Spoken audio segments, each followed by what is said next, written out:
আজকের দুপুরের লাঞ্চের মেনুতে দেখো রয়েছে, এখানে রয়েছে সাদা ভাত, এখানে রয়েছে কাঁকরোল ভাজা, এটা আমার খেতে খুবই ভালো লাগে, ভীষণ প্রিয়।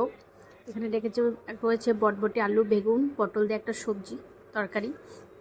এখানে রয়েছে কালকে একটু তিল ডাঁটা বেঁচে গেছিলো, তো সেই তিল ডাঁটা।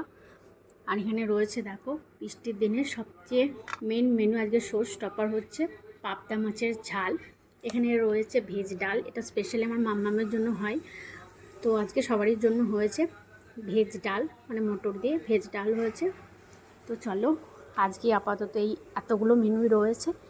তো চলো, ফার্স্ট আমি কাঁকরোল ভাজা দিয়ে খেয়ে নেবো, তারপরে সবজিটা দিয়ে খাবার, তার আগে তিল ডাঁটাটা আমি খেয়ে নেবো।